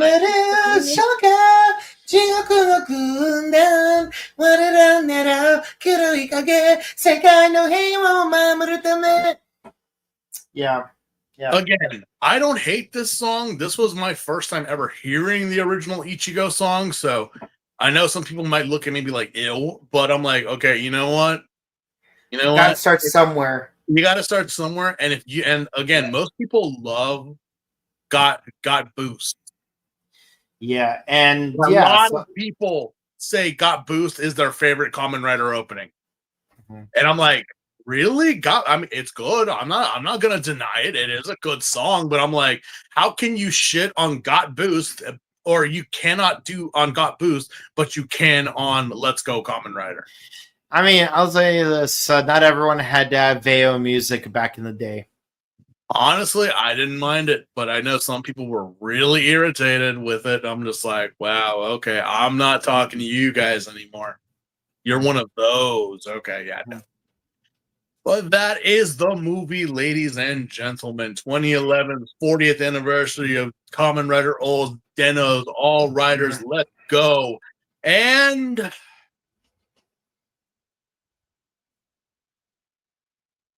it's good. I enjoyed it. It was better than the movie we'd get 3 years later. I mean, if I were to say, like, you know, honestly, this was probably the point that Toei was doing the movies and doing them right. You know, Double O's, Forze.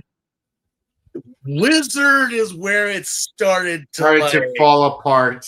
You know, I'm like, oh god. Yeah, it's like, I mean, with Wizard, at least they tried to bring back other Ishinomori characters. Some movies did do well, not great, but they did do well. And then Gaim and everything else just started to I don't know whether it's continuity. I know the movies are not canon or anything, and this certainly is not canon, but at least I can be like, you know, if you want to get a crash course in Kamen Rider, it's right here. This is it. Because you not only get to see the Kamen Riders, but you also get to see the villains and the bad guys and see, like, oh, well, yeah, this was the original bad guy for the first Kamen Rider. Here's Black. Here's Black RX. Here's Sky Rider. Here's all these guys. So it's like, it kind of gives you like a choice. I'm like, okay, because I've had friends ask me, where do I start with Kamen Rider? Well, I just say, you know, put a poster up and throw a dart and see what it lands on. Because there's really nowhere proper to start. I mean, if you want something recent, well, go on Tokusatsu right now and go look at the Zet's first episode on repeat. Or if you want to see a complete series, take your pick. I mean, Gov just ended and everyone loved that one. So. Yeah, it's like Tokusatsu. Like, they got Kuga Ryuki Geats. Kuga Ryuki 01 and Geats on Tubi TV and the original Ichigo on and and like you can watch all 5 of those seasons on YouTube as well. Like they do like 24-hour live streams where they show all 5 seasons in order. Yeah, they do. Given the fact that Tokusatsu has the broadcasting rights to Zets, it wouldn't surprise me if they're gonna try to go back and bring Saber, Revice, Gotchard, and Gav over to the US as well through possible Blu-ray releases, or maybe to be broadcast. I mean, they should. I mean, that's the thing. They should. But again, if I were to say, hey, you want to see the Kamen Riders, you want to see what they're about, well, this is it right here. It'll give you a quick crash course. Yeah. And obviously, obviously I was not happy with Ankh in this movie. Like, he is such a bird brain and such a tsundere in this movie. Like, this is all your fault, Ankh. Yeah. Seriously, why? Why? This is so not like you. But of course, we have to have some dumbass, and well, we don't have any kids in Oz, and Date's not that dumb. I would imagine if Date had dropped like his jug of medals and like maybe missed one, but I don't think he would have. As for like everything that happened, I'm like, well, yeah, the great leader. Well, he's the great leader, obviously, because he doesn't do much. He did do some things, which was actually very refreshing and very surprising to see, honestly. He actually fought in this movie. All in all, I give the movie an 8. 8.5 for me. I have nostalgia writing on this. And again, it is a heavy nostalgia, with everything that goes on. I mean, even some of the canon of the original Ichigo series, honestly, if I didn't rewatch Ichigo, literally the last season we just did, I probably would have given this movie a solid 8, but 8.5 because it's like it gives more context to things. There's so many references to Ichigo in this movie. Yeah, but somehow we can't just simply get Mari and Yuri to cameo in episode 27. As far as I know, they haven't done anything for Kamen Rider. Ultraman and the Sentais, yes, recently, yeah, but I don't know what it is about Kamen Rider that they have not. Well, more so Mari has not reprised it, but either or, I mean, yeah, that's pretty much it on our end. I mean, I would recommend for this one to be like an opening for Oz and history on the Kamen Riders. I guess the net movies are also somewhat entertaining if you want. Yeah, those. Yeah, it's definitely more entertaining than some of the past. The future. Movies. Yeah, I will say though that the later with Narutaki and Uatoros. The Narutaki Detective Agency with Gokai Silver was actually entertaining, despite it being attached to the Tyson movies. All right, but that's it. That is it. And now, what do the people have to say? Oh yeah, this is the 8th film. Yeah, Den-O has 7 movies before this. Oh boy. Mm-hmm. Ankh is uncharacteristically klutzy in this movie. He is such a blonde in this thing. It's so stupid. Yep. Naoki's basically a Kamen Rider version of Kyle Reese. High key, he kind of is.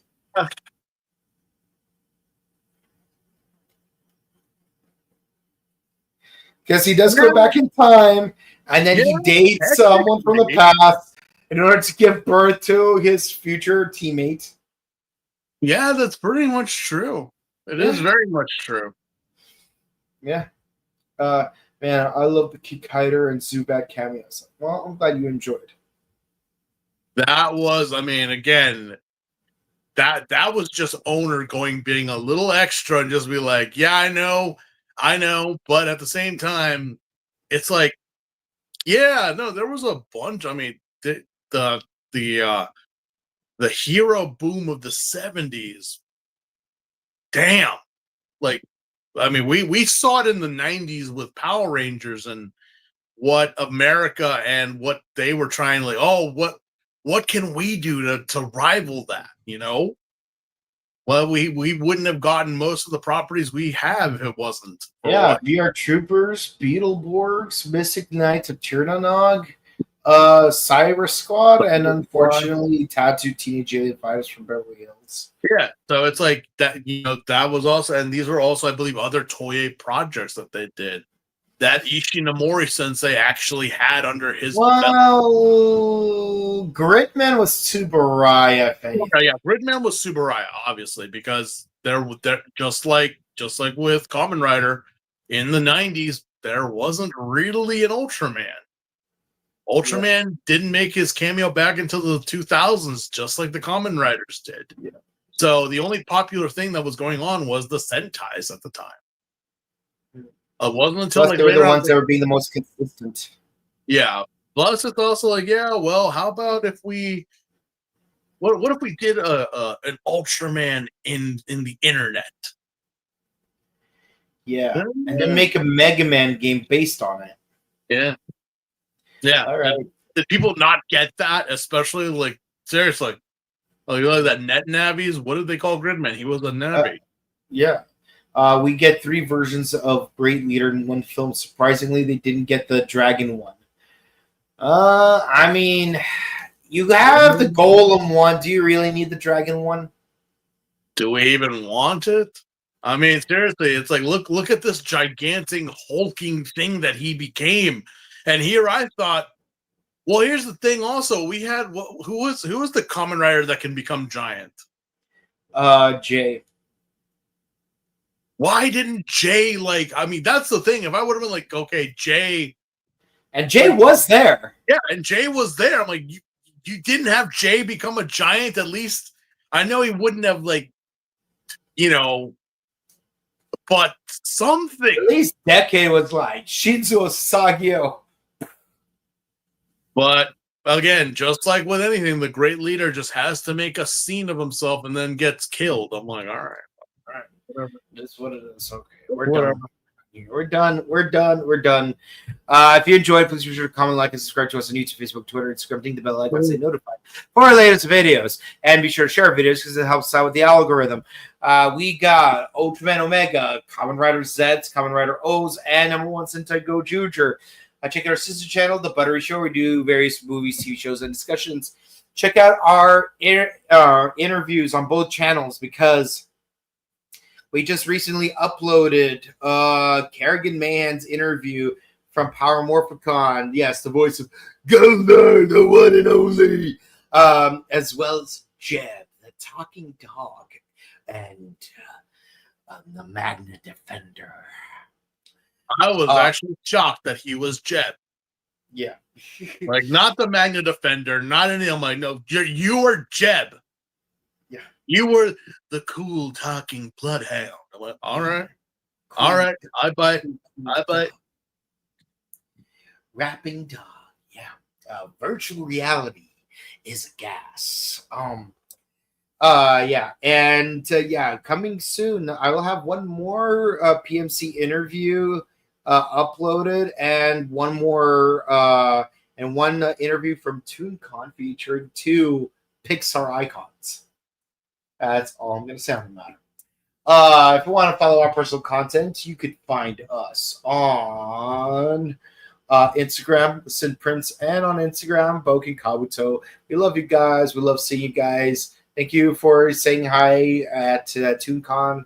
It was fantastic. We love you all, and thank you for all the shout outs from the ToonCon celebrities that we got to interview. Thank you for giving us a plug on your respective Instagram pages.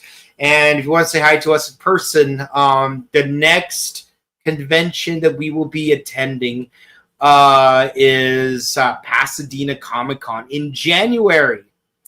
So yes, Pasadena Comic-Con next year, back to its original place in January. Can't wait to be there. We love you guys. And of course, we will be attending Power Morphicon in August 28th to the 30th at the Pasadena Convention Center. We love you guys. Until then, have a wonderful rest of your week. Have a good one. Bye.